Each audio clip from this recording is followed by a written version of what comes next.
sabem, quem anda também nestas andanças, no mês de abril comemora-se o mês da saúde, higiene e segurança no trabalho, que culmina sempre no dia 28 de abril com algum evento. Estas comemorações são a nível internacional e culmina sempre no dia 28 de abril com um evento nesta área. Como também tiveram já acesso e viram, o que é que nós vamos tratar aqui neste evento? São os novos paradigmas na saúde, higiene e segurança no trabalho. Também queria apresentar-me, também quero dizer quem eu sou Maria Santos, sou consultora e formadora da Beton People, que é também um dos parceiros do evento. Para além da Beton People, temos também aqui representados outros parceiros. A Bureau Veritas, Angola. A Bureau Veritas existe a nível internacional, neste caso está representada pela Bureau Veritas de Angola. Temos também a Mind to Care, que é uma empresa que está sediada em Portugal, e temos também a Mental Rehab Care, que está sediada em Angola, que estão aqui representadas precisamente pelas nossas oradoras, as quais eu também passo a apresentar, e por ordem cronológica de aparecimento delas e dos temas. Neste caso são todas oradoras, são aqui a maioria as senhoras, calhou, os convites foram feitos, mas calhou, mas de facto são todas senhoras, incluindo a própria moderadora e eu que estou a apresentar aqui um evento, a dar aqui esta entrada. Portanto, nós temos, por ordem de aparecimento, vamos primeiro falar da resiliência e a ressignificação das organizações face à pandemia. No fundo, estamos aqui sempre no contexto da pandemia, o Covid-19, é inevitável fugirmos dele. E pronto, vamos começar então com este tema, e este tema vai ser tratado pela doutora Mara Galante, que é co-founder da Mind to Change, uma empresa que está sediada em Portugal, tal como eu até já tinha dito, onde ela acumula funções enquanto diretora técnica e colabora e coordena também o blog da própria empresa, da Mind to Change, perdão. Ela também, a doutora Mara, realiza workshops onde aborda também do ponto de vista psicossocial os mais diversos temas e problemáticas das vivências das pessoas. Ela é mestre em educação e formação de adultos e também com especial incidência na intervenção comunitária. E também participou em vários projetos científicos e europeus. Caso depois a doutora Mara queira acrescentar mais alguma coisa ao seu percurso profissional e à sua apresentação, ela depois fará quando começar a falar e a abordar o seu tema. Em segundo lugar, vamos também ter a intervenção da doutora Sónia Cunha. Ela vai falar de teletrabalho, violência doméstica e todas as implicações sociolaborais que o teletrabalho e a violência doméstica também trouxeram, sempre também no contexto da pandemia. A doutora Sónia Cunha é fundadora e PCA da Mental Rehab Care, é uma médica, perdão, estou um pouco constipada e a garganta, é médica, é licenciada pela Universidade Agostinho Neto e também é especialista em psiquiatria pela Universidade Estadual de Campinas e psiquiatra forense do Minho. Para além disso, a doutora Sónia Cunha também tem experiência em atendimento em psiquiatria clínica. Desculpa, a minha câmera é aqui nos botões, não estou habituada e acabo por tapar também aqui. Tal como estava a dizer, a doutora Sónia Cunha tem experiência em atendimento de psiquiatria clínica, psicoterapia, área da psicologia do trabalho, que é muito importante para estes temas que estão aqui a ser abordados, relações humanas e psiquiatria da infância e do adolescente. Por último, temos a doutora Margarida Martins, que não vai conseguir fazer uma intervenção tão direta, vai ser uma intervenção por vídeo, mas que lhe foram colocadas determinadas questões também. Depois a nossa moderadora também vai ajudar nesse sentido. O tema da doutora Margarida Martins é o teletrabalho e a saúde mental, que é muito importante nos dias de hoje. É mestre em Psicologia Clínica e da Saúde pela Faculdade de Psicologia e Ciências da Educação da Universidade do Porto e possui, em particular, experiência em Angola no âmbito específico da educação de adultos, formação profissional, responsabilidade social corporativa, intervenção comunitária e gestão de projetos. Estas são as nossas oradoras, com os 3 temas que temos aqui em debate. E por último, e das pessoas também muito importantes neste debate, temos a engenheira Carla Guerreiro, que vai ser ela a moderadora do evento. A engenheira Carla Guerreiro é mestre em Qualidade, Ambiente e Segurança, com mais de 10 anos de experiência em Portugal e nos últimos 7 anos em Angola, e é diretora para Angola e África Central de Qualidade, Ambiente e Segurança da Bureau Veritas. É ela que está aqui, neste caso, também a representar a Bureau Veritas. Tem experiência em desenvolvimento, implementação e manutenção de sistemas integrados de qualidade, ambiente e segurança, com especial experiência em gestão de instalações, incluindo hotéis, hospitais, e também na área do óleo e gás e gestão de projetos. É também auditora certificada pelo IRCA, com mais de 10 anos de experiência em auditorias e inspeções, na ISO 9001, que é a norma da qualidade, na ISO TS.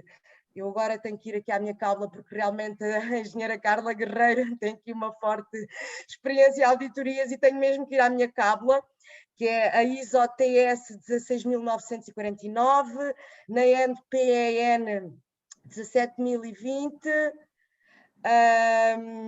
na OSHAS, que é 18.001, e na ISO 14.001 e na ISO 45.001. É isso, não é, engenheira Carla?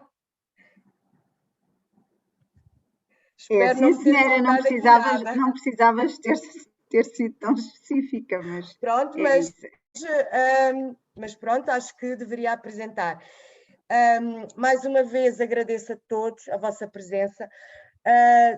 Temos uma grande expectativa que vocês aproveitem ao máximo os conhecimentos, o debate que vamos aqui ter. Podem sempre colocar as vossas questões, sendo que depois, no final, depois da intervenção da doutora Margarida, vai haver um debate, ok?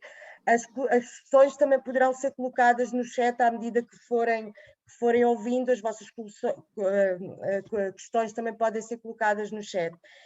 E neste momento vou passar então a palavra à engenheira Carla Guerreiro, que vai ser moderadora, e ela vai contextualizar melhor, com mais profundidade, o tema do evento e também pegando aqui um pouco nas diretrizes da ONU para precisamente para o ano 2021 a nível de SHST.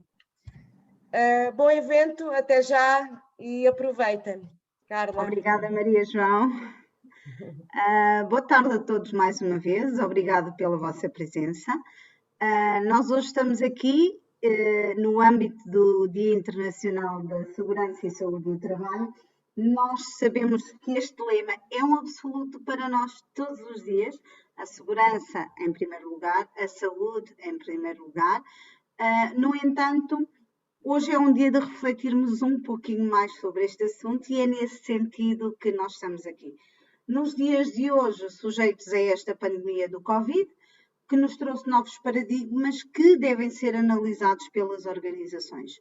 Um deles, e um bastante importante, é o teletrabalho, que trouxe novos riscos laborais que nós temos que avaliar quando fazemos a nossa avaliação de risco. Ou seja, começamos agora, neste momento, a pensar em fazer uma reavaliação do risco da nossa atividade laboral, tendo em conta a pandemia de Covid, ou seja, como é que os nossos trabalhadores, como é que as nossas organizações se vão aguentar, uns em teletrabalho, outros a trabalhar nos sites e nos locais de trabalho, consoante o risco que temos em cada local, em cada país, em cada zona da pandemia do Covid.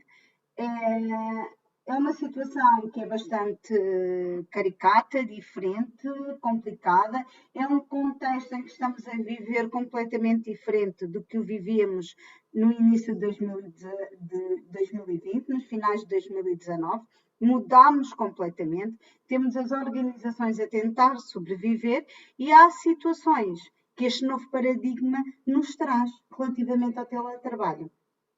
Nesse sentido, algumas questões foram levantadas, a Organização Mundial do Trabalho também colocou, e sobre este ano, um tema mais abrangente, que tem a ver essencialmente com a resiliência das organizações neste momento face à pandemia de Covid, com os novos paradigmas que surgem relativamente a esta pandemia de Covid, e nós hoje aqui vamos abordar 3 temas bastante importantes: consequências da pandemia no novo paradigma do teletrabalho, e convidámos 3 oradores que a Maria João apresentou, nomeadamente são 3 psicólogos que abordam os temas em diferentes áreas. E então, vamos começar hoje com a doutora Mara, na resiliência e na ressignificação das organizações face à pandemia de Covid. E então, vou tentar chamar a Mara. Mara, está por aí? Olá, muito boa tarde. Olá, boa tarde, Mara. Tudo bem? Bem disposta? Obrigada. Vocês também? Tudo bem disposto? Acho que sim. Não temos muitos aqui com as câmaras ligadas, mas penso que está tudo bem disposto. Ótimo. Estamos bem. Ótimo. Bom, Mara, obrigada mais uma vez pela sua presença aqui. Obrigada. Por ir abordar este tema da resiliência das organizações, que é extremamente importante. E uma das perguntas que vamos começar por lhe fazer é: que impacto é que teve a pandemia sobre as organizações? Ora bem, apesar de todos os... Vocês estão-me a ouvir e ver? Sim. Sim, ok. Portanto, no fundo, apesar de todos os constrangimentos que nós temos vindo a ter, não é? Que esta pandemia nos trouxe, e naturalmente, quando há uma crise, quando há uma pandemia, naturalmente, tal como é natural, nós, enquanto seres humanos, usamos todos os nossos mecanismos de defesa disponíveis, não é? Portanto, é isso que a nossa psique, digamos assim, faz. E apesar de usarmos esses mecanismos de defesa, neste momento é totalmente impossível nós não nos sentirmos atingidos ou influenciados por uma situação que de alguma forma nos coloca, de alguma forma, coloca-nos em xeque a nossa saúde, quer física, quer mental, quer emocional, mas também a própria saúde económica mundial e a nossa própria sobrevivência, não é? E, portanto, isto trouxe um impacto muito forte a este nível nas organizações. Este impacto obrigou as organizações a terem, no fundo, uma reorganização, não é? E é isso que vamos falar um bocadinho mais à frente. As próprias organizações, com o impacto que a própria pandemia trouxe, viu-se obrigada a reorganizar-se. É um bocadinho isto. Estão-me a ouvir? Sim, desculpa, eu é que estava a falar e tinha o microfone desligado. E diz-me uma coisa, tendo em conta toda esta situação, ou seja, uma altura completamente diferente para as organizações, uma nova reorganização, houve muita revolta? Achas que continua a haver revolta? É possível controlar essa revolta? Sim, a revolta, no fundo, é a nossa primeira constatação da realidade que nos é imposta, não é? E das consequências que isso traz às nossas vidas, não é? No fundo, digamos que é um período inicial que acontece normalmente daquilo que acontece connosco. Isso acontece sempre que há quando nós temos, digamos assim, uma situação de quebra da nossa vida normal, há uma revolta. É quase como um luto. Nós, no nosso luto, temos a fase da negação, e quando eu falo num luto, não é só o luto da perda física, é também a perda afetiva. E quando nós passamos por uma crise, seja ela de que nível for, nós passamos por um luto. E a pandemia não deixa de ser um luto das organizações também, não só a nível organizacional, mas também tudo o que isso implica. Então, após a negação, nós temos a revolta, e é um bocadinho isso que acontece. Portanto, há um período inicial de quebra do nosso, portanto, digamos, da nossa homeostase habitual, que nos leva a ver predominantemente o aspecto negativo, as perdas que tivemos, acabamos por ter alguns sentimentos de culpa, medo, sentimos que não vamos conseguir dar a volta, sentimos que não somos capazes de nos adaptar a esta nova crise, até que depois passamos essa fase, e que é um período mais à frente, não é? Um período de amadurecimento, digamos assim, começamos a assimilar aquilo que nos está a acontecer, começamos a enfrentar a realidade e a revolta, de alguma forma, vai perdendo a sua utilidade, vai perdendo o seu impacto, digamos assim. E então começamos a extravasar as tais emoções negativas, começamos a extravasar a tal revolta, a raiva, e isso começa a aliviar.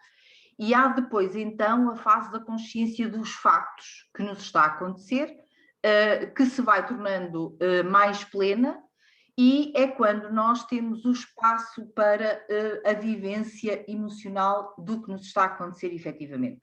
E chega-se então a um momento de introspeção, um momento também de manifestação de alguma tristeza, mas é isso que depois nos faz viver também esse momento, para depois podermos passar para um momento de reinvenção e de dar ressignificado àquilo que nós realmente precisamos de fazer, que é dar um novo sentido àquilo que nos está a acontecer numa situação de crise.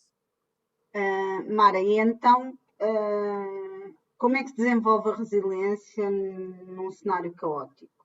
Ou a resiliência verdadeira, não sei. Sim, eu costumo dizer que a resiliência verdadeira acontece quando nós temos um cenário caótico. Aliás, ela só é possível ser verificada quando nós estamos perante um cenário caótico. E o cenário caótico não poderia ser mais do que aquilo que nós vivemos nesta pandemia. E também eu costumo dizer que tanto o otimismo excessivo como o pessimismo patológico são os dois igualmente nocivos para a nossa saúde mental. O excesso de otimismo tira-nos a responsabilidade de mudança e resistência, não é? Por um lado, e cria-nos também, de alguma forma, expectativas irreais. E o pessimismo patológico, por outro lado, também nos coloca numa condição de desistência, tira-nos também alguma responsabilidade individual, e então é preciso, no fundo, enfrentar a realidade dura, que é aquilo que estamos a viver.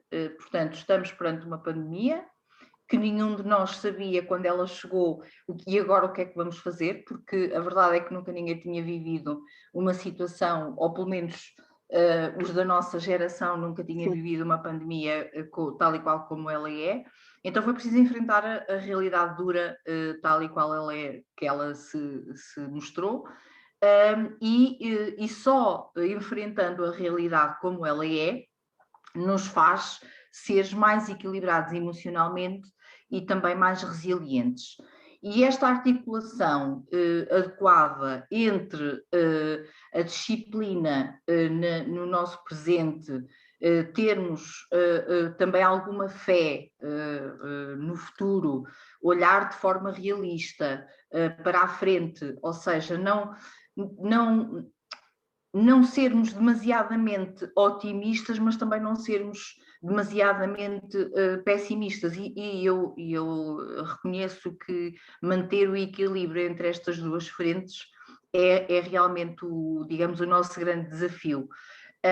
mas sermos capazes de manter ou enfrentar esta baliza entre o otimismo excessivo e o pessimismo patológico é, digamos assim, a forma como nós conseguimos desenvolver a tal resiliência verdadeira e enfrentar uma pandemia para conseguirmos adaptar-nos a um estilo de vida não como tínhamos, mas um estilo de vida diferente, e adaptarmos de uma forma mais ou menos subjetiva àquilo que hoje é a nossa realidade e a existência no mundo. Pois, quando eu abordei o tema que estavas a apresentar, falei na resiliência e na ressignificação das organizações. E tendo em conta isso, consegues explicar aos nossos ouvintes o que é a ressignificação das organizações? Bom, o significado de ressignificar, no fundo, e como está no dicionário, é dar sentido a algo já existente. Portanto, em tempos de pandemia, ou face ao estado de pandemia, a ressignificação, para mim, e também mediante a minha experiência na área das organizações, na área dos recursos humanos, ressignificação parece-me até o melhor caminho a seguir. Portanto, é dar sentido a algo que já existe, numa altura em que nada parece evoluir, não é? Ou pelo menos parece que as coisas estão um bocadinho paradas, é preciso dar um novo sentido ao que já existe, é reinventar, é dar um novo rumo. Ou seja, é preciso que os líderes das empresas sejam capazes de pegar no que já existe e dar-lhe um novo significado, dar-lhe um novo sentido. Eu costumo dizer até, em tom de brincadeira, é preciso redescobrir hoje o que vai mudar o amanhã. E isso fará toda a diferença nas pequenas, nas médias e nas grandes organizações. Digamos que o core business tem de mudar para manter a relevância perante o cenário que ainda está por vir, porque o cenário, digamos, mais desafiante não é o agora. O cenário mais desafiante ainda está por vir. Pois, porque podemos falar assim, se calhar, num novo modelo mental e emocional que é necessário para os colaboradores das empresas terem, não? É assim, como consequência do contexto em que vivemos, efetivamente há muitas novas responsabilidades, não é? Há novas oportunidades, há novos propósitos de trabalho e o novo, portanto, o modelo mental, o que é? O modelo mental é nós percebermos aquilo que acontece ao nosso redor, isso é o modelo mental. E isso é também vermos como é que cada evento nos afeta. Ora bem, perante o cenário que nos é montado, não é? Ou seja, perante a pandemia que nos foi colocada à prova, cada pessoa viu-se emocionalmente, fisicamente, mentalmente, enfim, portanto, teve que pegar nas suas resiliências todas, nas suas experiências todas, nas suas histórias de vida, situações, e teve que de alguma forma dar aqui um novo contexto. Portanto, talvez não seja necessário existir um novo modelo mental, mas sim será necessário um perfil mental diferente, ou seja, as pessoas vão ter que ter uma maior capacidade de resiliência, sem dúvida, mais persistência, mais determinação, maior capacidade de reinvenção, sem dúvida. As pessoas têm que ser têm que ter maior capacidade de tenacidade, mais inteligência emocional e vou dizer aqui uma coisa que às vezes deixa as pessoas assim um bocadinho a perguntar-me, mas manipulação, mas eu vou dizer manipulação, mas não é manipulação negativa, é manipulação positiva. As pessoas têm que perceber que a manipulação não existe só manipulação negativa, existe manipulação positiva e é saudável. Então, esta é a minha opinião. Portanto, eu acho que as pessoas têm que, de facto, ter um perfil mental mais forte para lidar com aquilo que aí vem, porque, como eu disse anteriormente, o cenário de pandemia é difícil, está a ser muito difícil, mas o verdadeiro cenário desafiante ainda está por vir. É isso. E tendo em conta, obrigada, Mara, pela tua intervenção. Tendo em conta toda esta situação, tudo isto traz implicações, principalmente o teletrabalho, na saúde e na vivência do trabalhador. E tenho aqui algumas perguntas para a doutora Sónia Cunha, neste momento, tendo em conta uma situação bastante complicada que tem surgido, que tem sido a parte da violência doméstica no teletrabalho e todas as implicações sociolaborais que implica o teletrabalho, que hoje em dia é a maior parte de como nós organizamos a nossa atividade nas organizações derivada da pandemia de Covid. Doutora Sónia, tudo bem? Boa tarde, bem disposta?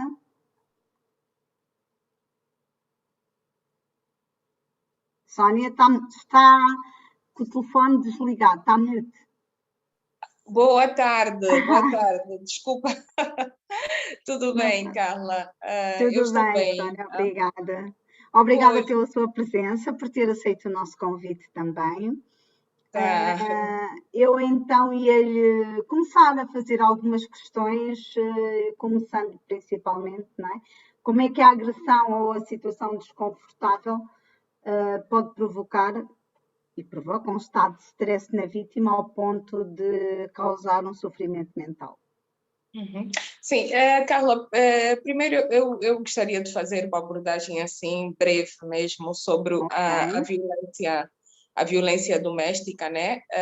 Segundo a OMS, qualquer tipo de agressão ou tipo de abuso que é praticado contra uma pessoa em um contexto familiar, né? Um contexto doméstico. E a violência doméstica tem várias formas, né, de se manifestar, desde as formas mais sutis, até a agressão física e por vezes terminar mesmo em agressão física violenta, né? Terminando em morte, né? Ela pode se apresentar de forma verbal, pode ser agressão económica, psicológica, sexual, física, como eu já disse, não é? Então, existem também vários fatores que estão na base da violência doméstica. Pronto, ela normalmente é praticada por pessoas do mesmo grupo social, num contexto familiar.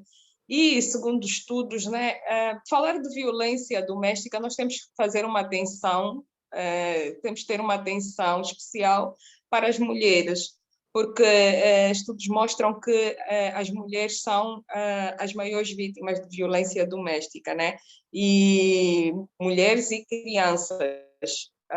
Não tem como haver violência no contexto familiar e as crianças, né, que fazem parte desse grupo não serem vítimas de violência doméstica. Então, já entrando para a sua questão, Carla, como é que a violência doméstica leva a um estresse e, consequentemente, a um sofrimento mental?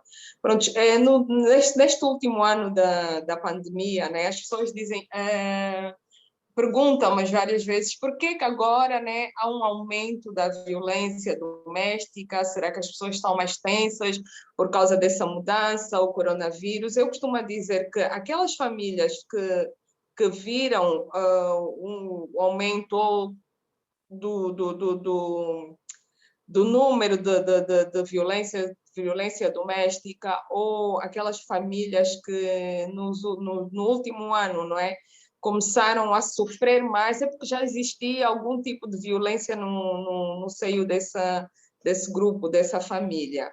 Então, há aí três momentos, né, que eu costumo dizer que vieram influenciar. Há um aumento da tensão não é? Estamos todos num momento de muita tensão, lidar com o desconhecido, lidar com o confinamento, com as mudanças, em países menos desenvolvidos, até as mudanças econômicas no seio da família, então vieram como fatores para criar ou gerar este aumento ou essa tensão no seio daquele grupo, né? Aquele grupo social que é a família. Depois, saindo desse período de tensão, há um ataque violento, em que começam as agressões, quer sejam físicas, as verbais, a sexual, a econômica, a moral. Então, há esse ataque violento e que depois, e normalmente estudos provam que esse ciclo, ou há um ciclo que vai se repetindo. Então, as pessoas que vivem nesse contexto, elas recorrentemente são submetidas ao estresse. Estresse causado por essa violência, e não tem como saírem deste, digamos assim, desse convívio sem algum tipo de sequelas que podem ser podem ter consequências a curto prazo, a médio prazo e a longo prazo, e que vão influenciar para como essa pessoa vai estar, né, naquele contexto social. E voltando já, eu não sei se continua ou se a Carla faz. Sim, podes continuar, partir para as consequências dessa violência, não é? Podes continuar. Pois, então, há aí como eu disse, há aí um ciclo, né? Há de haver um ciclo que essa violência vai se manifestando de forma cíclica, não é? Aumento da pressão, ataque violento, depois normalmente o agressor baixa, modera, aquele período em que chamam um período de lua de mel, há um período de relativa acalmia, depois volta, há de novo a pressão, há de novo o ataque violento. Então, as vítimas, que são maioritariamente as mulheres, né? E tem outros fatores também, né, que vão influenciar para isso. Tem os fatores históricos, tem os fatores mesmo sociais e culturais. O que agora queremos enquadrar, Sónia, é, pronto, tu sabes que mesmo nesta altura de teletrabalho, o aumento da violência doméstica aqui em Angola aumentou imenso. Sim, sim. Foi um motivo, ou seja, a mulher sai, vai trabalhar, vai para o trabalho, e mesmo o homem normalmente sai, vai trabalhar, agora está permanentemente em casa, porque está em teletrabalho, isto deve afetar de alguma forma psicologicamente tanto o homem como a mulher, que tem dado origem a casos de violência doméstica bastante extrema. Sim. Carla, realmente esta mudança, não é? Ou a mulher sai, vai para o trabalho e o homem fica em casa. Existem também fatores que estão relacionados àquela questão do homem ser quem detém o poder, quem tem que sair, quem tem que ficar mais tempo fora de casa. Então, gera alguma desconfiança, gera algum estresse no homem, até a questão da sua masculinidade também é questionada. E então leva com que esse homem, que normalmente saía de casa, era ele que saía e a mulher não, a ser mais violento ou desconfiar da mulher e chegar a agredi-la, né? Agredir de forma física, verbal, psicológica e outras formas. Mas tem uma pergunta que eu vi, eu não sei se consegui. A gente responde no final, não te preocupes. Ok. No final a gente vai às questões todas, que por acaso é uma pergunta bastante pertinente. Depois, quando tivermos para a intervenção da doutora Margarida, podes ver, está lá escrita a pergunta para conseguirmos responder à colega que fez a questão. Mas, continuando com aquilo que estavas a falar, muitas das vezes, ou seja, a violência doméstica, nós acabamos por conhecê-la quando ela é demasiado grave e automaticamente necessita de atendimento hospitalar, porque muitas das vezes ela não é denunciada. Sim. Certo? Sim, certo. Há um estudo que foi publicado aí em 2017, feito aqui mesmo em Angola, que fala sobre isso, Carla. Fala que grande parte das vítimas não denunciam as vítimas de violência doméstica e descreve como principais fatores a dependência financeira. Muitas vítimas não denunciam devido à dependência financeira. Outras não denunciam devido mesmo àqueles estereótipos, né, de mulher, que a mulher na sociedade, para ser mulher, tem que ter um companheiro, independentemente desse companheiro ser ou não violento. Outro fator que faz com que muitas das vítimas não denunciem é a questão mesmo cultural, aquela questão da educação também. Muitas vêm de famílias que já vivenciam também ou vivenciaram agressões, violência doméstica e entendem aquela violência doméstica como algo, entre aspas, normal. E outras vítimas também não denunciam ou já tiveram a iniciativa de denunciar, mas não gostaram de como foi levado o caso. Outras mulheres também desse estudo que eu lembro, elas referiram que muitas das vezes viram a sua história exposta, e é também aquela questão mesmo da própria família, não é? Da família que obriga a mulher, independentemente de passar por vários tipos de violência, ter que continuar. E a questão também de muitas terem os filhos. Pois. Aquela responsabilidade do educar, que é incutida às mulheres, do educar o estereótipo de que a mulher não consegue ser boa mãe se não tiver o companheiro perto, e que aqueles filhos não terão uma boa educação se forem, ou que se crescerem, né, separados do pai. Pois, e pronto, isto é algo que a gente deve tentar mudar e mudar esta mentalidade, e todos os casos que a gente conheça por perto, tentar apoiar, tentar ajudar, mas diz-me uma coisa, a quem é que se deve recorrer aqui em Angola? Quais são as políticas que nós temos de proteção à vítima? Bem, prontos, né? Eu tive aqui a fazer uma busca e há uma lei de número 25/11 de 14 de junho, que diz que essa lei fala em prevenir e punir os atos de violência doméstica contra as pessoas indefesas, debilitadas físicas, psicológica e emocionalmente, ou proteger de uma forma geral a sociedade de atos de violência contra a mulher, homem, criança e idosos. Essa lei é uma lei assim bem geral, né? Mas há uma outra, há um artigo que fala que todo crime, né, de violência doméstica é um crime de caráter semipúblico, né? E que não depende só da queixa do ofendido para que possa haver um exercício de acusação penal, né? Então, qualquer pessoa que saiba ou tenha presenciado algum tipo de violência contra outro, violência doméstica, pode dar queixa, pode fazer queixa aos órgãos de justiça. E tem também aqui em Angola, né, o artigo número 25, que contempla alguns aspectos, né, que constituem crime de natureza pública.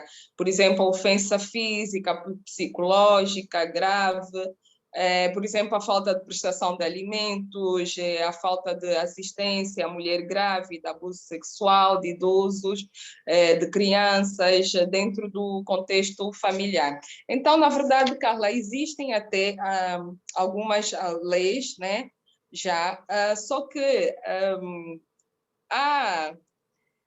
como é que eu posso dizer, ver essas leis a funcionarem na prática que é a grande dificuldade.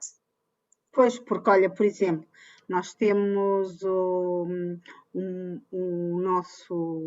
nossa Lei Geral do Trabalho, temos a nossa lei relativamente à segurança e saúde no trabalho, que tendo em conta estes novos paradigmas, este novo tipo de trabalho, o teletrabalho, vai ter que ser reavaliada, porque há determinadas situações, quando a gente fala do seguro de acidente de trabalho, no seguro de acidente de trabalho, uma coisa que não contempla são no caminho de casa para o trabalho ou do trabalho para casa, ou mesmo dentro do local de trabalho, não contempla a violação física. Sim. Não contempla. Pronto, não é? Ainda mais nós agora, numa situação de teletrabalho, em que a pessoa é obrigada a trabalhar a partir de casa, em que pode estar sujeita a uma violação, não é? Uma situação que possa pôr em risco a integridade física dessa pessoa, nós não temos nenhuma lei que salvaguarde esta situação e que proteja o trabalhador neste sentido. Sim, Não é? nós não temos. Carla, isso pode ter uma implicação sociolaboral. Sim, pode sim. E voltando às implicações, né, sociolaborais da violência doméstica, eu tive também aqui a fazer uma pesquisa, sei que Portugal tem algumas leis, né, que obrigam as empresas, né, a criarem um estatuto da vítima de violência doméstica, não é? O trabalhador vítima de violência doméstica. Já cá em Angola, eu penso que há uma necessidade de também, agora, mais neste contexto de pandemia, em que o número de casos de violência doméstica tem estado a aumentar, há necessidade, sim, das entidades empregadoras fazerem reajustarem-se a essa realidade, né? Até porque a violência doméstica é também um dos motivos de absentismo. De absentismo no local de trabalho, sim, sem dúvida. Então, as entidades empregadoras deverão criar estratégias para poder lidar com essa nova realidade, não é? Não sei se podíamos já falar um pouco sobre este ponto, não é? Que é muito delicado, porque tem havido muitos casos em que os trabalhadores vítimas de violência doméstica não conseguem trabalhar, e até porque entende-se, não é? Por exemplo, uma mulher que foi vítima de violência física, aquela mulher não tem sequer condições psicológicas, emocionais, está com a sua autoestima abalada para sequer sair de casa, ir para o local de trabalho e ter aquela entrega e exercer. E mais grave é, Sónia, se isso acontecer em teletrabalho, em que quando ela não aparece no local de trabalho, tu podes ligar, tentar questionar e tentar perceber o que é que se passa, certo? Quando estamos já em teletrabalho e esta situação acontece em teletrabalho, mais grave é, porque não estamos todos a trabalhar a partir de casa, cada um tem as suas funções, tem a distribuição das suas funções, e como é que vamos saber se ela realmente está bem ou não está bem, se aconteceu alguma coisa ou não, se por acaso a empresa não tiver uma política como a BV tem, que todos os dias tem uma conversa de segurança com os trabalhadores, há uma hora, de segunda a sexta, através do programa Teams, em que a gente agenda uma reunião, que é conhecido como o Toolbox Talk, a conversa de segurança, e nós vamos falando com os trabalhadores, e durante um mês todos os trabalhadores são obrigados a ir pelo menos uma vez àquela conversa para a gente saber que estão todos bem, como é que estão, para dar as informações do ponto da situação do país. Ou seja, o engajamento entre a empresa e os trabalhadores nesta situação de pandemia é extremamente importante para que a gente consiga poder perceber situações que não estejam que sejam menos boas e que estejam a acontecer. E que o trabalhador não tenha coragem de falar connosco, não é? Porque a maioria das vezes é o que acontece. Sim, a maioria das vezes o trabalhador não tem mesmo esta coragem, né, ou a iniciativa, né, de dar o primeiro passo e procurar ajuda. Então, há necessidade das empresas terem os serviços de apoio psicológico, social aos funcionários, né? E tentar ouvir, fazer uma escuta individual e não coletiva, porque é diferente você conseguir se abrir, contar até da sua vida, né? Claro. Diante de todos os colegas. Isso não. O que a gente faz é, Sónia, na conversa de segurança, nós falamos sobre um tema relativamente à parte de segurança, sobre o Covid, sobre um incidente que tenha acontecido. O que é importante é que a gente veja a presença de todos. Sim, sim, é importante. Pelo menos até durante um mês, nós, como temos todos os dias este programa, que a Maria vem amanhã, o José vem depois da manhã, o Ricardo veio hoje, pronto. O que interessa é que a gente perceba que eles estejam ali e que se sintam à vontade, porque depois podemos ter a reunião particular ou o chat particular de dizer: eu preciso de ajuda, eu não estou bem, isto está-me a acontecer. Então, e mesmo nós nas conversas de segurança incentivamos as pessoas, caso não estejam bem, caso tenham algum problema, a tentarem falar connosco ou com a pessoa indicada dentro da organização. Pois, então a empresa, né, ou a entidade empregadora passa a ter conhecimento que tem um funcionário que é vítima de violência doméstica. Não é? E como é que vai fazer? Como é que vai fazer Como é que deve a organização, a empresa proceder? Pois. Então, a empresa deve, por exemplo, criar mecanismos voltados àquela pessoa, tentar ver se há possibilidade de ou reduzir a carga horária deste funcionário, como vai encaminhar os órgãos de justiça, se o funcionário quer ou não dar queixa, a possibilidade de criar um abrigo, se é vítima ou não de violência econômica, se precisa de atendimento clínico, psicológico. Então, a empresa tem que estar já organizada para dar este encaminhamento, no caso, se porventura o funcionário chegar a expor a sua situação. Ver a questão do teletrabalho também, a questão do teletrabalho. Se, por exemplo, é uma mulher que é vítima de violência física, porque, por vezes, Carla, o agressor é tão astuto, posso dizer, que nem sequer faz agressão em lugares expostos. Claro, pois. Nem sequer faz agressão em lugares expostos. E então é uma mulher que está cheia de lesões e que tem problemas físicos, né, derivados a essas lesões e que não diz, ela esconde, né? Então, até esse encaminhamento para a área clínica também é preciso a empresa já estar preparada para fazer.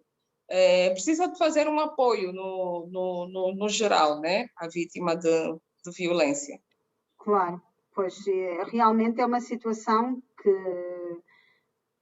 não está fácil neste país e que derivado à pandemia tivemos bastantes casos de violência doméstica e uma situação também bastante grave, que não estamos aqui a falar porque não tem a ver propriamente com a parte de trabalho, que é o incesto familiar. Ou seja, pronto, que já tem a ver também como é que a família e como é que vão gerir, como é que se deve gerir uma situação destas. Uma pessoa que saiba que tem uma situação destas em casa, de certeza que não está psicologicamente apto para trabalhar. não é? Uhum. Tudo isto não é uma situação fácil. Olha, Sónia, muito obrigada. Nós temos aqui uma questão interessante para ti, depois voltamos a ela. Nós hoje devíamos ter também a doutora Margarida Martins online, mas a doutora Margarida foi mãe muito recente e então ela provavelmente não consegue estar aqui online. Eu nem sei se ela está, se não está. Por isso, como ela nos deixou um vídeo, eu vou fazer as questões que tinha feito, porque é um tema bastante também interessante e que se as colegas, se ela não estiver entretanto depois, também quiserem apoiar nesse sentido, porque o tema da doutora Margarida tem a ver com o teletrabalho e a parte da saúde mental. E nestas questões nós sabemos que, tendo em conta, enquadrando a violência doméstica, a parte da resiliência no trabalho, eu penso que a Margarida está por aqui. Oh, Margarida, então em vez de vermos o vídeo, posso-te fazer a pergunta e tu vais respondendo? É que tu és muito dinâmica a falar. Consegues responder, Margarida? Eu consigo responder e acho que ainda conseguem ouvir a Guilmar. A Guilmar, que foi às vacinas ontem ainda por cima, não é? Exatamente, exatamente. Ela está assim um bocadinho mais chatinha, Mais mas rabugente. estou Não, aqui a mas ouvir as outras questões e dar respostas possíveis. pronto, porque Normalmente pronto, é assim, olha, então se quiseres, queres que eu passe, entretanto, vá fazendo as questões e vá passando o vídeo? Ou tu queres falar? É isso? Sim, por favor, Carla, obrigada. Pronto, tá bom, tá, obrigada, Margarida. Então, uma das questões que nós fizemos à Margarida, qual é o primeiro passo para enfrentar os desafios do teletrabalho? Eu peço à assistência, por favor, que nos ponha a parte do vídeo da resposta da doutora Margarida.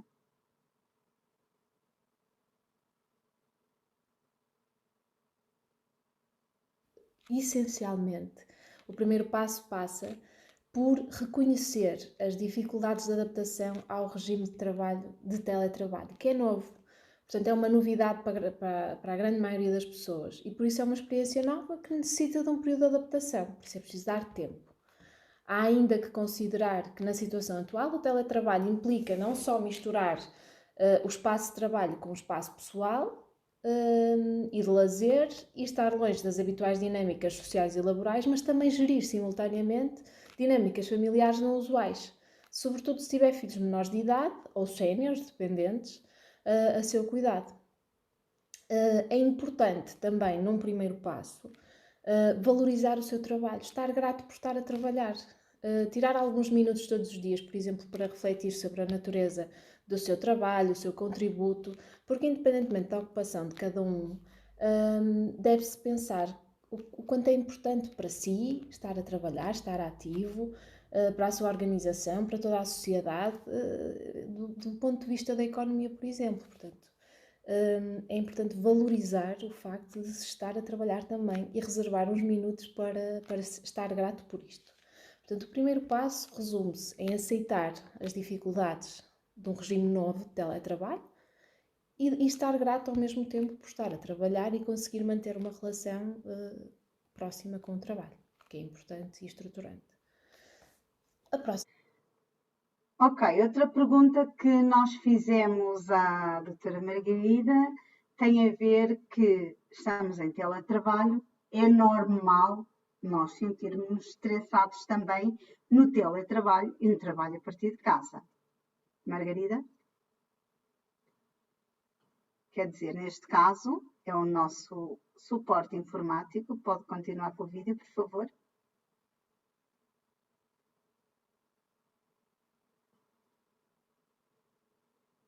Que muita gente se faz e que sente, é normal eu sentir-me estressado.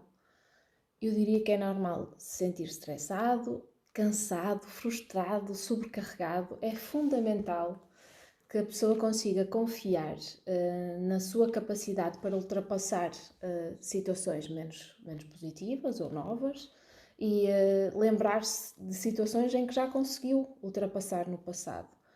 Portanto, o autocuidado, o humor até, podem ser boas estratégias para enfrentar com resiliência esta situação. Ainda mais importante será dizer que cada um tem a sua forma de ultrapassar e de lidar com esta situação, a sua própria estratégia de regulação emocional. No entanto, aquilo que eu tenho a dizer, e do ponto de vista clínico, aquilo que se sente é que as pessoas chegam muitas vezes a pedir ajuda psicológica quando estão no limite. E isso é que é desajustado. Portanto, antes da pessoa chegar a um limite, há sinais prévios, não é? Que se dão e, portanto, é não ignorar esses sinais e tomar a iniciativa de procurar ajuda. O stress, o cansaço, a frustração, o estar sobrecarregado pode ser normal até certo ponto. Obrigada, Margarida, mais uma vez. E então, a próxima questão que a gente dirige é: estamos a trabalhar, estamos em teletrabalho, a produtividade, como é que é? É igual? Temos a mesma produtividade em casa e a mesma produtividade em teletrabalho? Eu sei a minha resposta. Vamos ver o que é que a Margarida nos diz quanto a isso. A produtividade no teletrabalho é igual? Isto é que é algo controverso. Na minha opinião, e acho que de um modo geral aquilo que se vê é que não é. E é importante aceitar e compreender. Portanto, aceitar e compreender que a produtividade não é igual são duas palavras-chave importantes. A produtividade em regime de teletrabalho é diferente do regime presencial, não só porque tem de lidar a nível pessoal com a ansiedade e preocupação que a própria pandemia gera, mas também se está a adaptar, lá está, e a reorganizar as rotinas pessoais e familiares em função desta situação. E, sobretudo, no início, há aqui um período complicado de adaptação que é preciso respeitar. As condições de teletrabalho e presenciais também não são as mesmas. Há muita gente que não tem provavelmente a mesma rede ou cobertura de internet, que não tem impressora, por exemplo, em casa e, portanto, se estava habituada a imprimir documentos para trabalhar, agora não o consegue fazer. E é preciso entender que é preciso algum tempo para encontrar novas formas de lidar com aquilo que tem disponível para realizar o seu trabalho. Um passo importante é ser flexível e aceitar que o trabalho deverá ser mais centrado nos objetivos e não nas horas efetivas de trabalho, e tentar definir um horário de trabalho concreto, com objetivos diários de realização de tarefas, e procurar respeitar esse horário e não manter o computador ligado fora da mesma, porque aí é que está, é muito fácil esticar o horário de trabalho. Mas isso vai atrapalhar e vai entrar em conflito com outras atividades que haviam sido definidas inicialmente. Portanto, tem que se compreender que as coisas têm que ser realizadas naquela altura, naquele horário que foi definido, e adaptar tudo o que está à sua volta para conseguir realizar essas tarefas e cumprir com esses objetivos. Uma das coisas que pode ajudar a esta produtividade e este cumprimento do horário é partilhar com os colegas e com os elementos da família qual é que vai ser o seu horário. Por exemplo, colocar um horário de trabalho e da escola dos miúdos na porta do frigorífico, assim toda a gente ficará a saber quais são os horários em que estão a trabalhar, quais são os horários de lazer, quais são os horários de alimentação, por exemplo. Os estudos indicam que os trabalhadores tendem a trabalhar mais horas enquanto trabalham remotamente, porque sentem que devem trabalhar mais horas para mostrar que estão efetivamente a trabalhar e serem mais produtivos, e isto acaba por sobrecarregar, lá está, por gerar ainda mais stress às pessoas. E isto acontece porque as pessoas têm dificuldades em estabelecer e criar e cumprir com esses horários de trabalho. Qual é o segredo do planeamento, por exemplo, em termos de trabalho e em termos de gestão familiar, em tempos de pandemia? Podemos continuar com a questão que a Margarida já pôs. Sim, neste momento. Aquilo que eu tenho a dizer é de modo a compatibilizar as exigências da vida pessoal e familiar e as exigências do teletrabalho. É importante definir e negociar em conjunto com os seus superiores hierárquicos e em conjunto com os seus colegas aquelas que são as tarefas prioritárias e os horários possíveis, deixando que as tarefas que necessita, por exemplo, de maior concentração para um período do dia em que irá ser menos interrompido, por exemplo, à noite, quando as crianças estão a dormir. E aqui o horário de trabalho não tem que ser das 9 às 10 da noite. Poderá haver ali um período do dia em que os miúdos precisam mais de apoio e, por exemplo, na realização dos trabalhos de casa quando chegam da escola, e esse período não vale a pena dizer que está a trabalhar ou que está a trabalhar a meio tempo, não vale a pena. Isso vai gerar mais stress. Portanto, se conseguirem em concílio com os superiores hierárquicos e os colegas definir estes horários de trabalho, irá tudo correr muito melhor.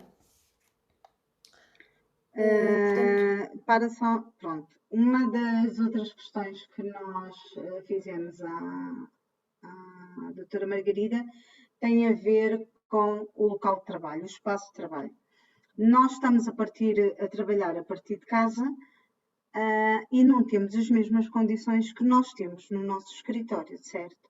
Então, definir o nosso espaço de trabalho é importante? Devemos definir? Qual é a resposta da doutora Margarida? Vamos ver.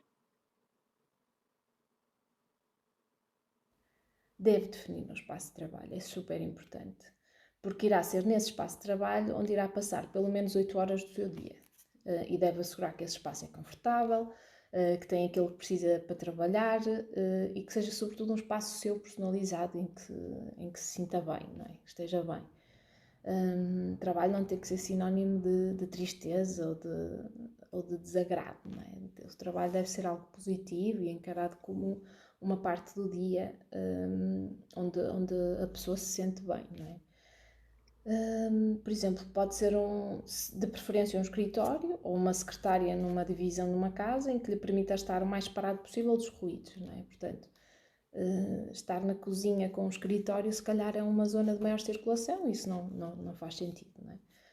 Além disto, é importante que assegure as regras de ergonomia, sendo este seminário no âmbito da segurança, é importante pensarmos nisto, não é? Portanto, deve manter os olhos, o computador neste caso, deve manter um monitor a uma distância entre 45 e 70 centímetros e a altura dos olhos, deve procurar descansar a vista, olhando pela janela ou para outros objetos relativamente distantes, evitando estar mais de 2 horas seguidas a olhar para o computador.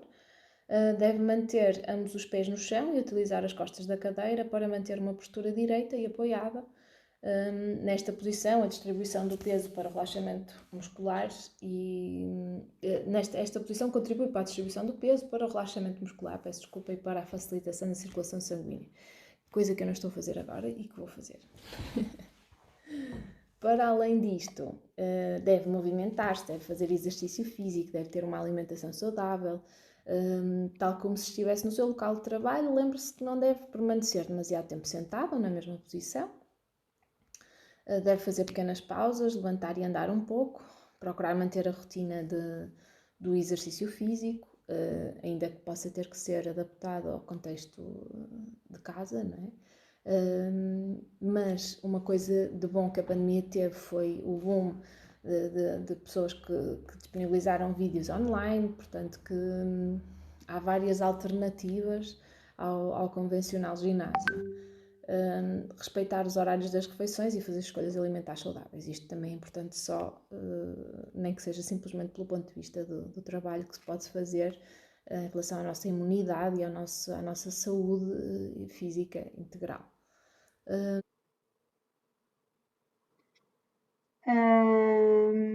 Margarida, ouve-se muitas vezes também comentar o pessoal que está em teletrabalho: eu não me consigo concentrar, é os meninos, é a empregada, são os cães, é muito barulho. O que é que nós podemos fazer para melhorar a nossa concentração?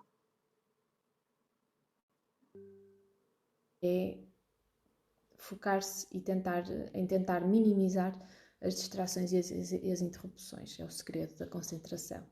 Em conjunto com a sua família, por exemplo, estabeleça horários de trabalho, de descanso e de lazer. Com as crianças em idade escolar, identifica as circunstâncias em que é razoável interromper o seu trabalho e estabelecer novas regras.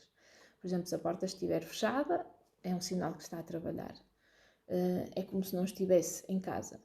No caso de existir mais do que um adulto, tentar coordenar, né, de forma a que cada um possa dar apoio às crianças em períodos alternados, por exemplo. Portanto, a concentração implica lidar com as distrações, e as distrações muitas vezes são aqueles elementos que podem interromper uma reunião de trabalho, podem abrir a porta, não é?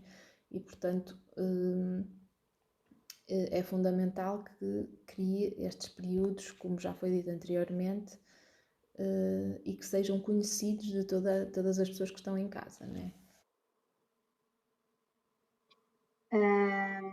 Excelente. E estamos a trabalhar em casa 1 dia, 2 dias, 3 dias, 4 dias, 5 dias, sábado, domingo. Muitas das vezes a gente continua. Parece que os dias são todos iguais. O que é que podemos fazer?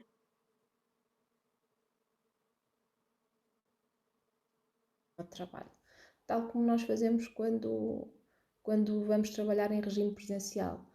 Não, porque na ausência destes sinais habituais de que iniciamos ou terminamos o dia, por exemplo, uma viagem para o local de trabalho, a paragem no supermercado, a ida ao ginásio, é importante arranjar outras formas que marquem o início e o fim do dia de trabalho, para que os dias não pareçam todos iguais e que haja mais dinamismo no dia a dia. Por exemplo, 10 minutos de escrita no diário do isolamento enquanto bebe uma chávena de chá, fazer uma videochamada com um amigo,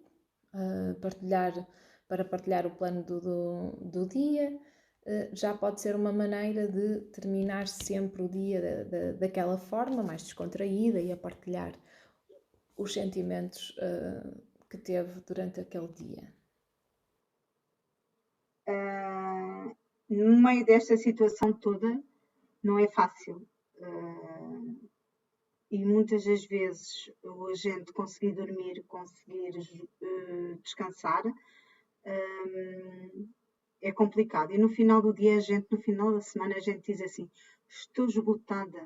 Se calhar mais esgotada do que quando muitas das vezes eu apanhava o táxi de manhã para ir para o trabalho, regressava à casa. O que é que me pode dizer relativamente a esta situação, doutora Margarida? É difícil conseguir descansar, muitas vezes as pessoas sentem-se esgotadas. A ideia aqui é não se anule. Respeite os momentos de pausa, de necessidades de autocuidado. Ninguém é uma máquina que vive exclusivamente para trabalhar. Mesmo estando em casa, poderá encontrar outras formas em que pode cuidar de si e reservar tempo para si. Num momento como este, em que todas as notícias são sobre pandemia, as exigências de trabalho e da dinâmica familiar, pode ser difícil descansar e, no entanto, isso é fundamental.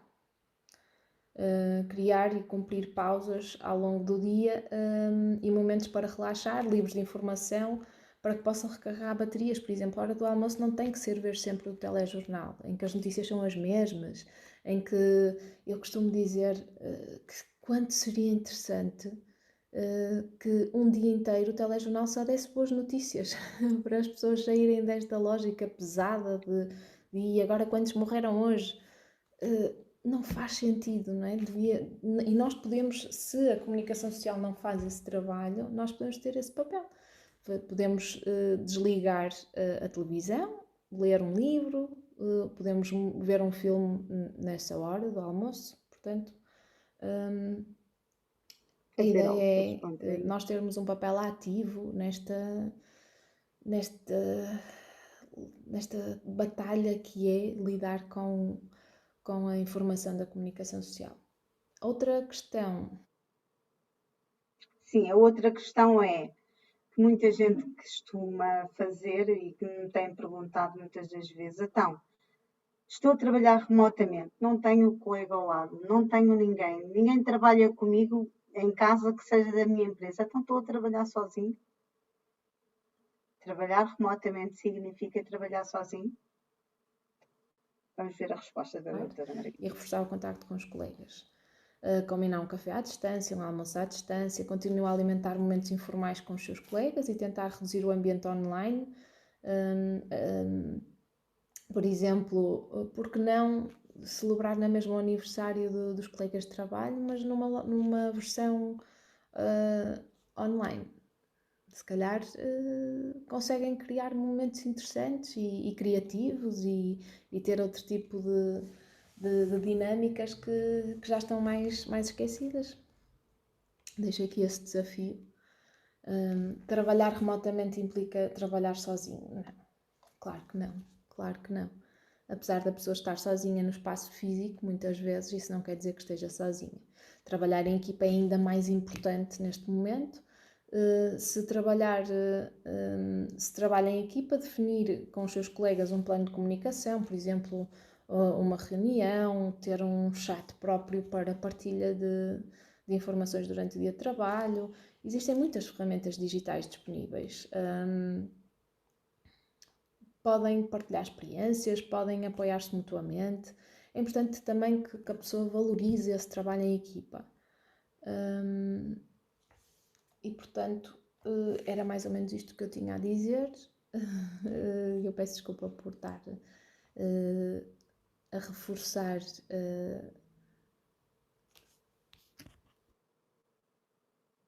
Obrigada, Margarida. Obrigada, Margarida. Obrigada, Mara. Obrigada, Sónia. E obrigada a todos pela vossa presença. Vamos entrar agora numa questão de debate, de várias questões. Vocês sabem e ouviram aqui que realmente teletrabalho, implica todas estas situações que falámos aqui hoje e que não é fácil de gerir.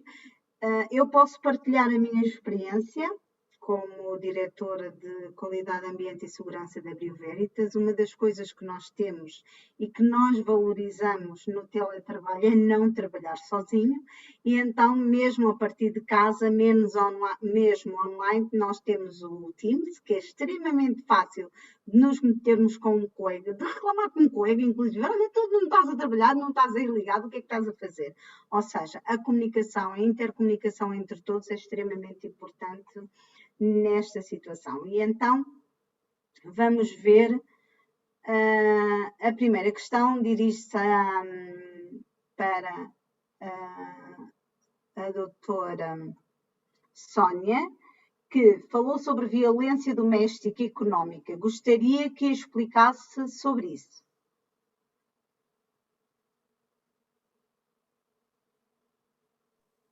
Ok, obrigada, Carla. A violência econômica é o abuso de poder que é cometido por um dos cônjuges que tem maior autonomia financeira. Esse cônjuge vai aproveitar-se de qualquer situação para causar sofrimento ao outro. Como é que ela pode se manifestar? Pode manifestar-se de diversas formas.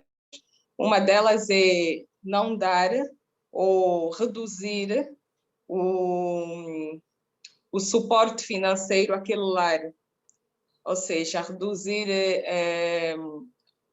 as compras domésticas, fazer maior controle, pedir faturas ou controlar o que o outro cônjuge vai gastar. O outro cônjuge, para fazer alguma compra, tem que pedir autorização. Então, ou seja, ele vai também, por meio de alguma redução financeira, causar sofrimento psicológico ao outro cônjuge. Obrigada. A colega que fez a questão, que é Celeste Tavares, ficou esclarecida?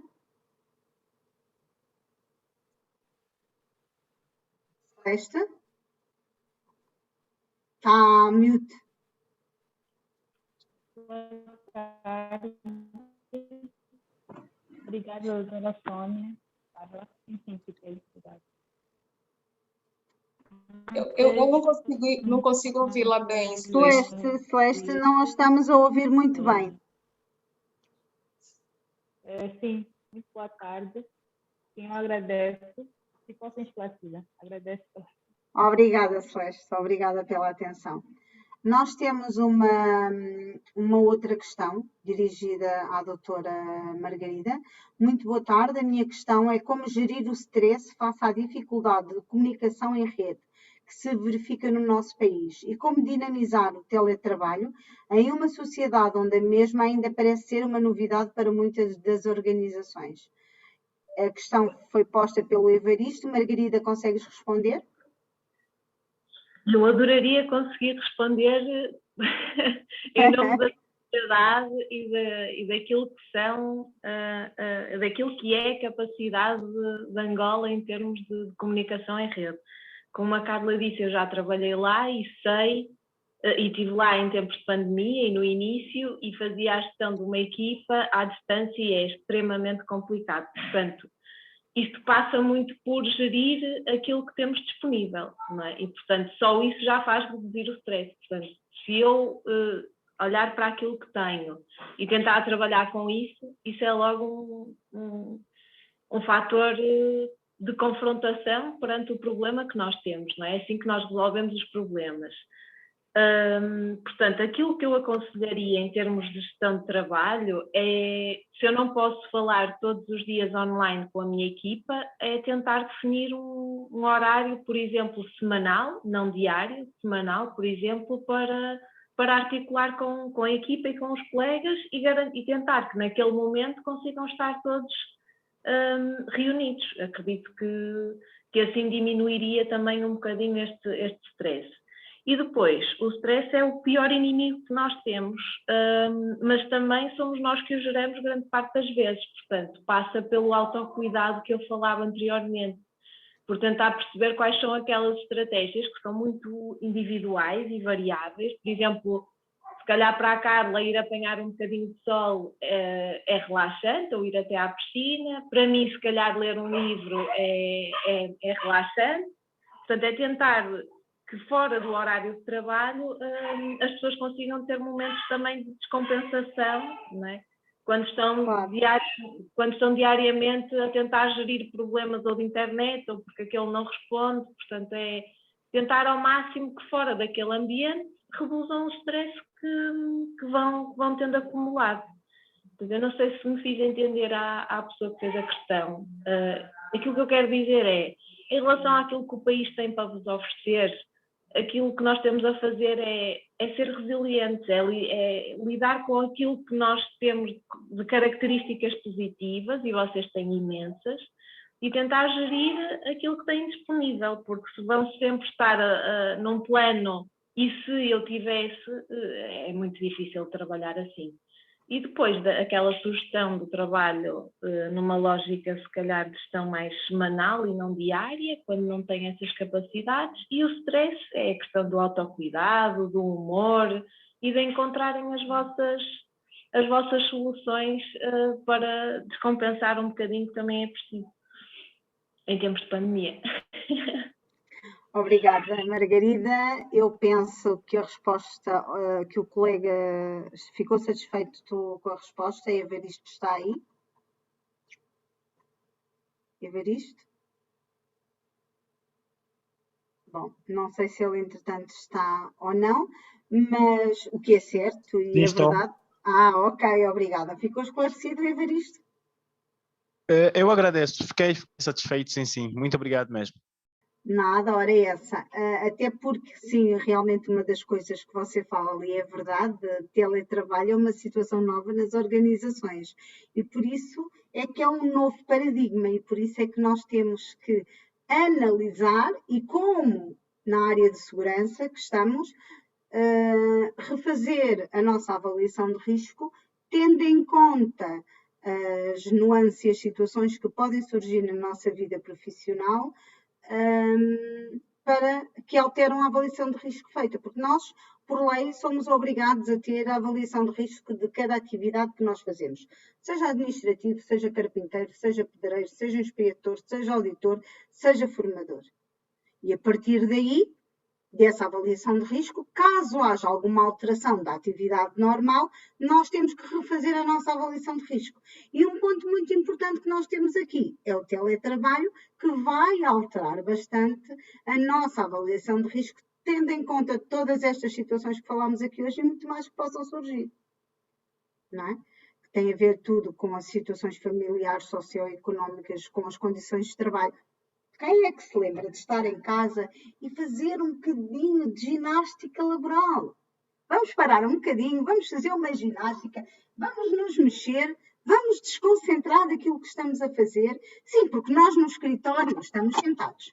Vem a Maria ali das finanças, não sei o que é preciso disto. E a gente levanta-se, vai tomar um café, faz isto, faz aquilo. Vem o outro colega do outro lado, ou seja, se nós repararmos, estamos sempre a fazer isto, a fazer aquilo, a levantar, e acabamos por nos movimentar. Se estamos em casa, estamos sozinhos, estamos concentrados, eu às vezes chego-me a sentar às 7 da manhã na cadeira e são 11 da manhã e eu ainda não me levantei porque tenho a garrafa de água ao lado. E quando me levanto, sabem como é que eu pareço? Assim uma velha caquética, quase a precisar de bengala para me conseguir mexer. O que é que eu esqueci aqui de fazer? A minha ginástica laboral, a minha descontração, tudo isto, constantemente, dia após dia, e nós já estamos. Eu estou a trabalhar a partir de casa há um ano, desde o dia 26 de março. Ultimamente consigo escapar-me um bocadinho para o escritório, mas como sou uma pessoa de risco, sou desaconselhada a ir constantemente para o escritório. E então, quando estou aqui, acabo por estar sempre a trabalhar e por estar a esquecer-me. Não tenho aqui ninguém a zumbir nos meus ouvidos. Os meus colegas estão desse lado e eu estou aqui a falar com eles e a meter-me com eles e a brincar com eles, mas não me levanto para ir falar com eles. E isso realmente pode ter outras implicações, certo? Ok. Vou-me calar um bocadinho para vocês também falarem, certo? Estamos aqui agora numa partilha de ideias. Ninguém quer dizer nada?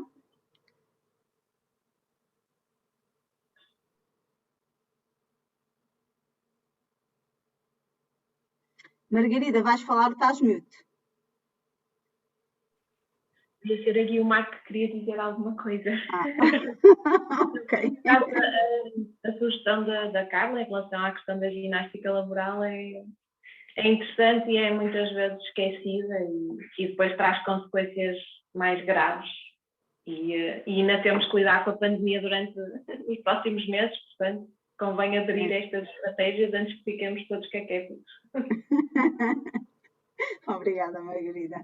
Mais alguma questão? Ninguém quer partilhar nada connosco? Eu posso falar. Pronto, naquela questão... Obrigada, Carlos. Boa tarde. Pronto, eu sou Carlos Costa, responsável de Qualidade, Ambiente, Segurança e Saúde da Vista Waste, que é a empresa de resíduos da Motengil, aqui em Luanda. Pronto, nós estávamos a falar da questão da produtividade. Eu já estive, quando começou a pandemia, eu por acaso no ano passado, por uma questão até de saúde, ausentei-me de Angola, depois com o espaço aéreo fechado, não é?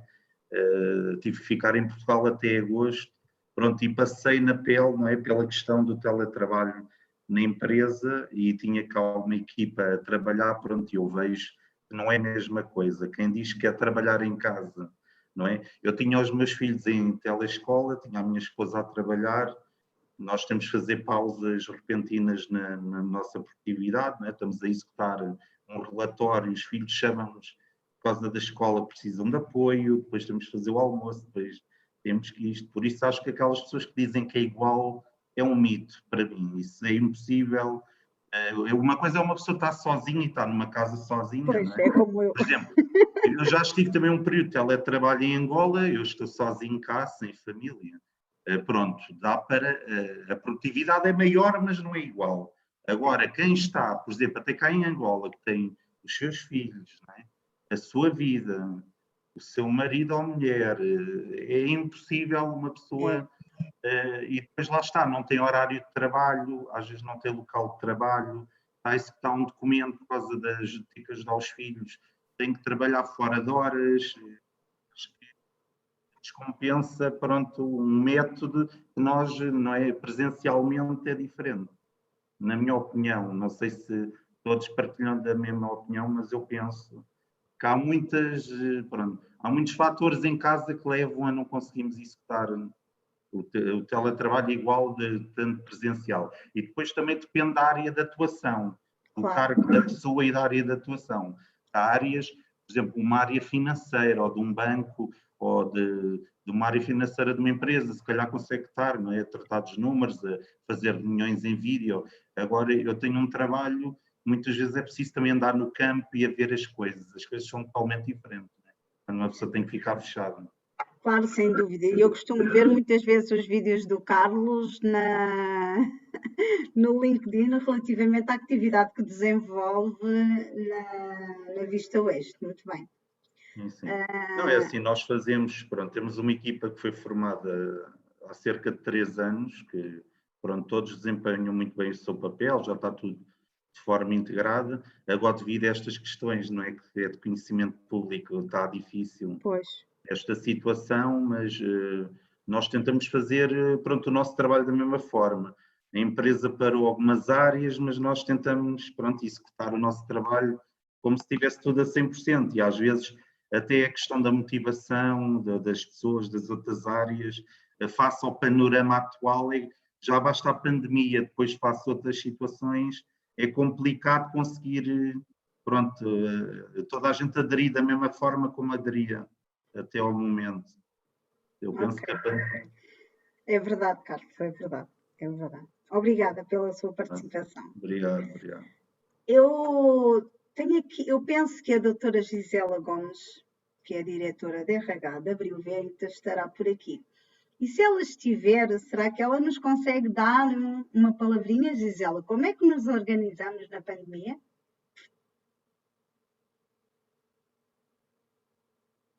Gisela, estás ainda aqui?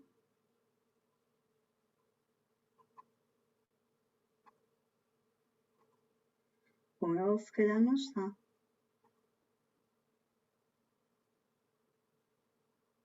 Pronto.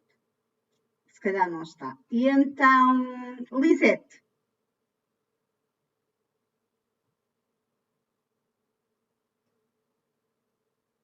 Carla. Boa tarde. Queres compartilhar a tua experiência a trabalhar a partir de casa? Olha, boa tarde a todos. Sou a HSI assistente da Abril Veritas Angola. O ano passado foi um impacto muito negativo, já foram citados aqui vários. Foi um aumento generalizado de sinais de sintomas como ansiedade, muita preocupação excessiva, era raiva, tristeza, frustração, choro por qualquer motivo, altos e baixos emocionais, irritabilidade, quer dizer, era uma ansiedade generalizada que houve muita gente, muitos trabalhadores estavam com grandes sintomas de pânico. Só para adiantar também, houve um aumento substancial do consumo de álcool, não é, de bebidas alcoólicas, levando ao abuso, descontrole total. Foi uma situação muito desagradável ano passado para muitos dos trabalhadores. Mas, graças a Deus, com o grande trabalho que muitas empresas, como também a Abril Veritas, nós somos uma empresa que estamos sempre ligados. Qualquer situação, estamos logo a direção, está ali a pontualizar, estamos todos num côncavo e vamos indo gerindo a situação. Este ano, tanto que tivemos um saldo positivo, não é? As pessoas conseguiram mesmo trabalhando em casa, conseguiram dar conta do recado, não é? Estamos começando a habituar, não é? Começamos a nos habituar. Este ano, olha, para nós é mesmo só Covid, a prevenção. Temos levado a coisa na naturalidade. Precisamos mais, mas sabemos que vamos conseguir.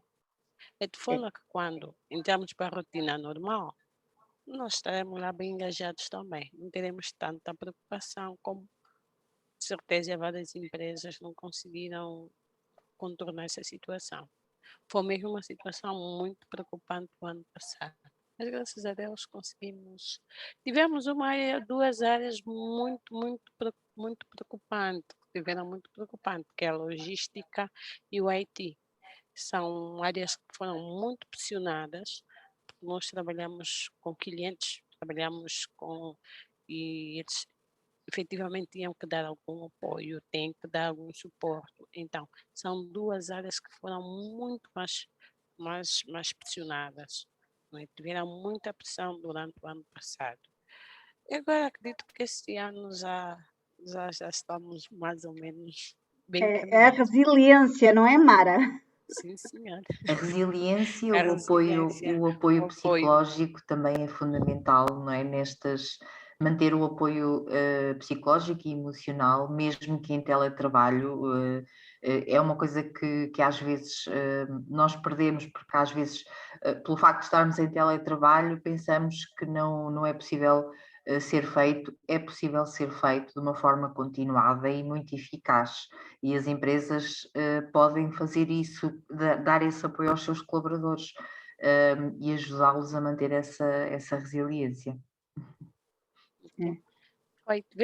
Conseguimos nos regularizar quanto ao impacto da saúde física e mental.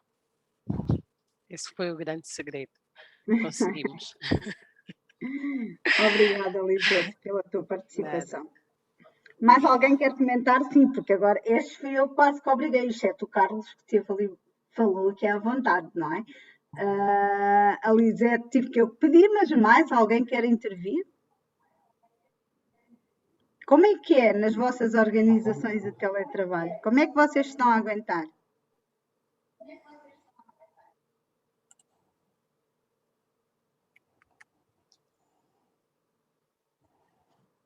Jeremias, não quer falar? Sim. Sim, por acaso tem uma questão. Bom, eu gostaria de saber como é que as empresas deveriam lidar, por exemplo, com a questão da carga horária, uma vez que, por exemplo, trabalhando no escritório, as pessoas têm direito a certos intervalos e, portanto, em regime de teletrabalho, como é que fica a carga horária mesma, os intervalos, como é que são geridos, como é que, de certa forma, essa carga emocional é vista aqui. Outra questão também tem a ver com o perfil das pessoas. Portanto, na vida estilo, eu, por exemplo, a experiência, há pessoas que estudam melhor na biblioteca e outras que estudam melhor em casa. Aplicando isso para a vida profissional, sabemos que há pessoas que são mais eficientes no escritório e outros em regime de teletrabalho.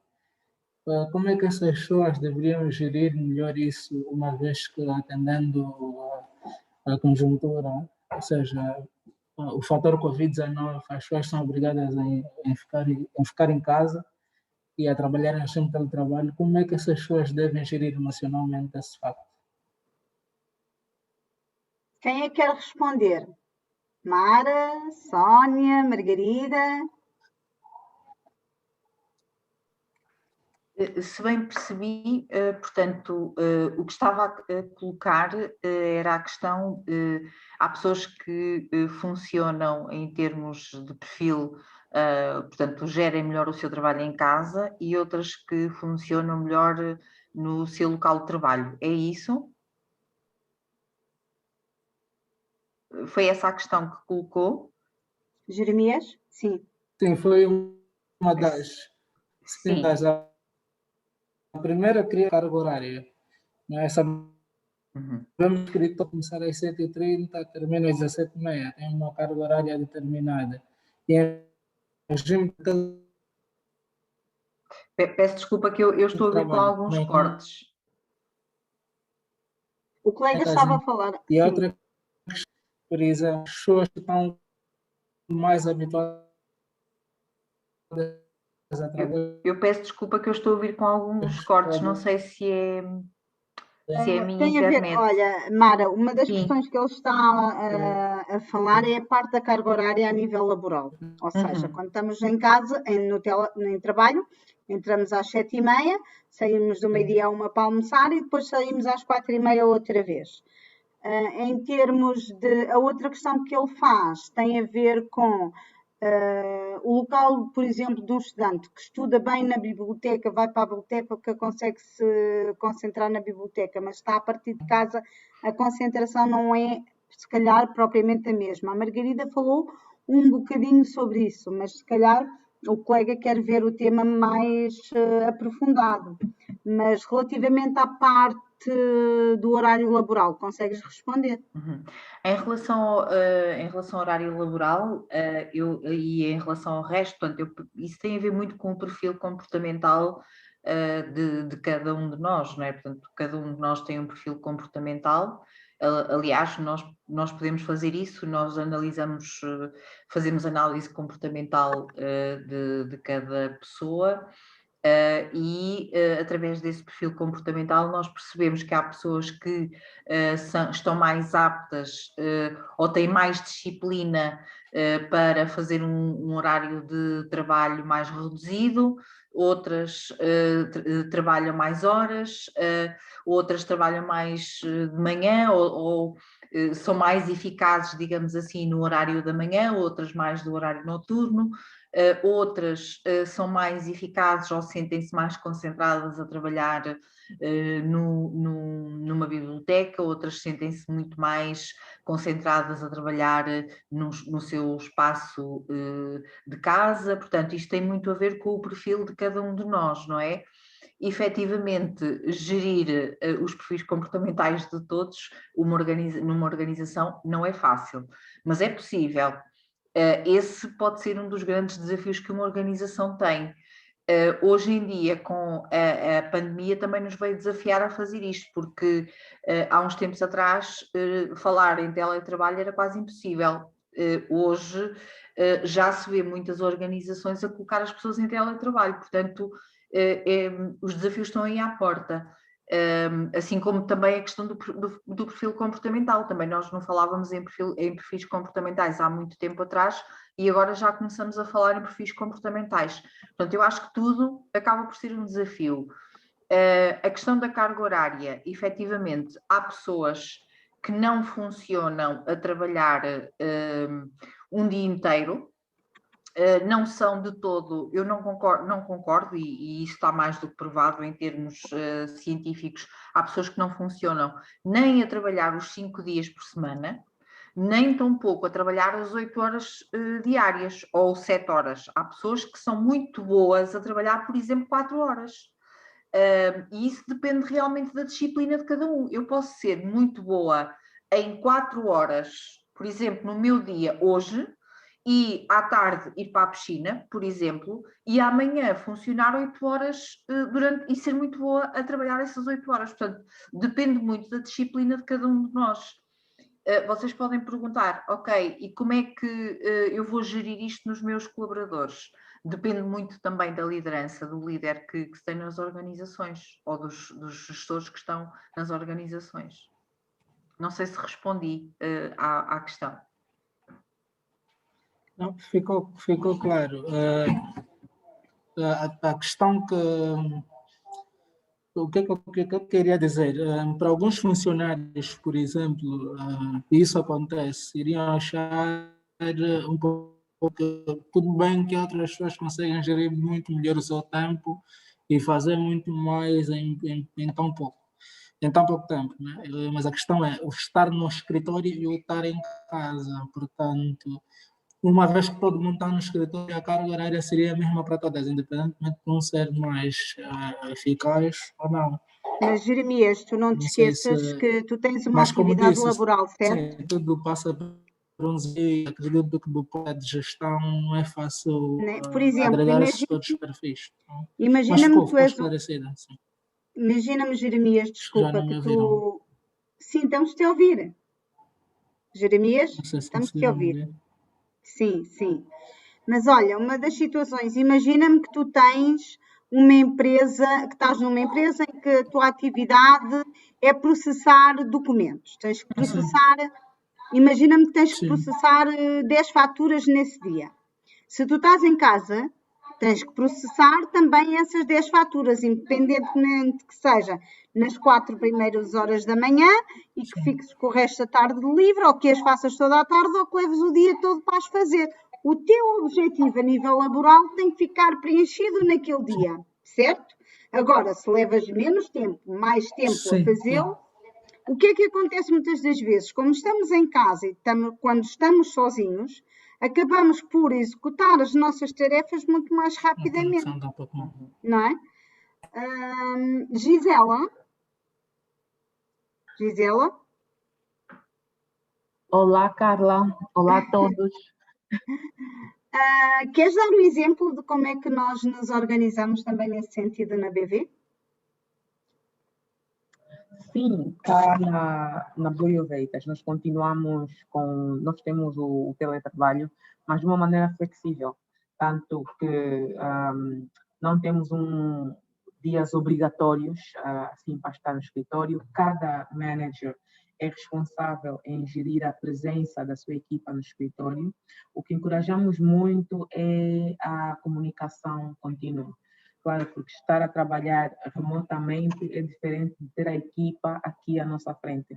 Então, encorajamos um reforço na comunicação diária, seja através do Teams ou por e-mails, e pelo menos ter 1 ou 2 dias que a equipa encontra-se toda aqui no escritório para poderem trabalhar juntos. Ok. Nós somos um bom exemplo também. Obrigada a todos. Já extrapolámos um bocadinho a nossa hora de terminar. Espero que tenham gostado do evento. Espero que nos deem o vosso feedback relativamente a este evento no e-mail, no LinkedIn, em qualquer rede que vocês queiram partilhar a informação, façam-no. E que nos queiram dizer quais temas, por exemplo, gostariam de ver tratados, que é algo que a gente pode continuar a fazer. E obrigada, Mara, obrigada, Sónia, obrigada, Margarida, obrigada, Maria João, obrigada à doutora Cristina Afonso, que acho que não esteve presente, mas que é uma das organizadoras e principais impulsionadoras do evento também. Obrigada a todos vocês que estiveram aqui presentes, com paciência, para nos ouvir e aprender um bocadinho mais, e que eu também aprendi imenso hoje. Espero que tenham gostado. Obrigada a nós, foi um prazer. Obrigada. Obrigada a todos. Obrigada a todos. Tchau. Muito obrigado. Eu queria só também, eu estou muito afónica e hoje, quando chego ao fim do dia, começo a ficar com uma voz completamente diferente. Parece que já tenho assim uma voz mais masculina.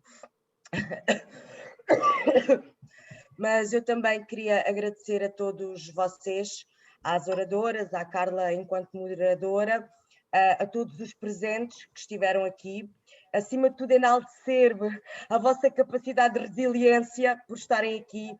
Sabemos todos que estamos em horário de trabalho e confesso que ainda neste momento temos aqui 44 participantes, o que é ótimo, o que é bastante bom e indica também que vocês têm interesse nesses temas e que estão agora perante vocês. Eu tenho aqui uma mão pequenina, que é a minha filha, que também já está a assistir para aprender estas questões, mas ela porta-se bem.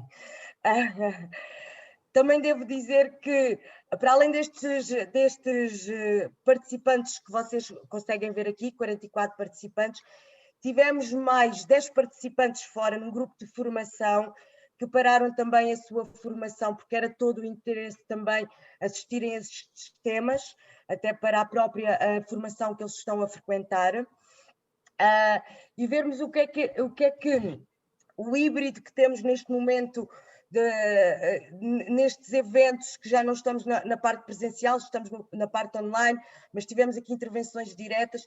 Tivemos aqui o vídeo da Margarida, que apesar de estar com a criança pequena em casa, não é? Uma mãe recente, acabou por também conseguir intervir e de uma forma muito, muito clara e ajudar-vos imenso também com as experiências dela. E era isso, queria agradecer a todos. Foi uma conversa informal, comemorámos o 28 de Abril, as comemorações da higiene da saúde, higiene e segurança no trabalho, e são novos tempos, novas abordagens, e mais uma vez um bem-aja a todos e muito, muito obrigada pela vossa participação. Sim? Obrigada. Obrigada, obrigada. Fiquem Obrigada, bem, com também. segurança. Obrigada. Obrigada, tchau.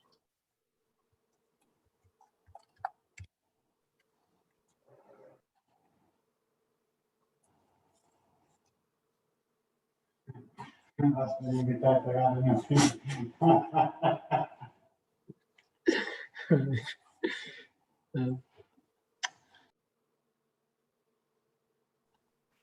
Vou ser o último a sair.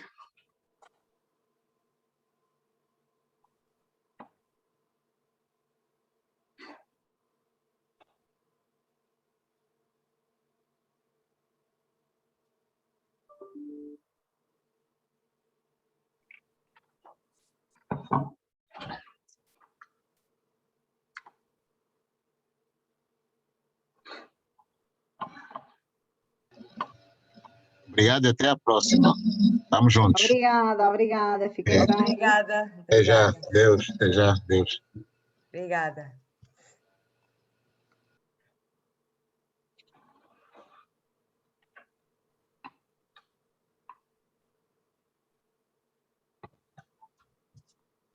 Não se disse para quando é a próxima webinar. Tem que estar atenta às nossas redes sociais. Vamos ter mais. Fique descansado. Com temas sempre pertinentes e atuais. Mas vão ficando atentos às nossas redes sociais, que vamos sempre divulgando aquilo que estamos a fazer, que pretendemos fazer. Ok, isso é bom. Pode me dizer qual é a rede mais interativa qual é a rede mais interativa? Todas, o nosso Facebook, LinkedIn, o nosso Instagram, Facebook, o LinkedIn, Instagram. os nossos próprios perfis também, não é, Carla? Tanto os nossos perfis no LinkedIn, profissionais, estamos lá todas. Carla Guerreiro, Maria João Santos. Portanto, se também fez a inscrição, também temos acesso ao seu e-mail, também podemos fazer a divulgação direta também por e-mail. Também temos a publicação da newsletter, tudo, portanto, temos... A newsletter também irá ser publicada no LinkedIn, de acesso a toda a gente, por isso. Facebook.com/BettenPeople, Instagram.com/BettenPeople, LinkedIn Betten People. E tem os sites o nosso também canal do YouTube, o canal do YouTube também. Qual é o canal do YouTube já agora?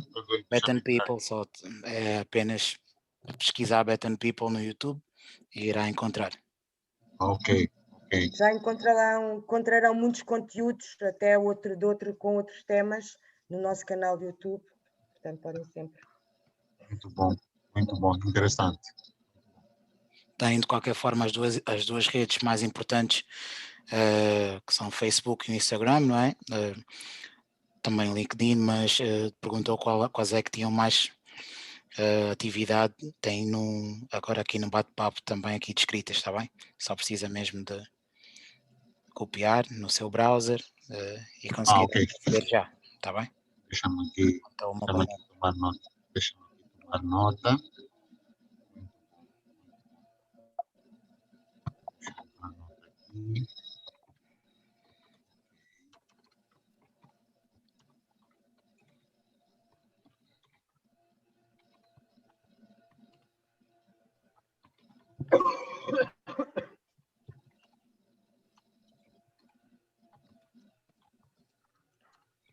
Ok, perfeito. Muito bom. Bem, senhores, olha aí. Uma tarde boa, muito bom compartilhar esse... Obrigada. Obrigada a nós. Até a próxima.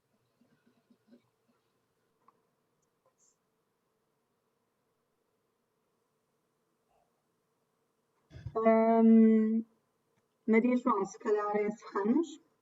Sim. E depois mandas o invite à parte para conversarmos um bocadinho.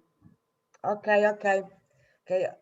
Com licença, nós vamos encerrar o evento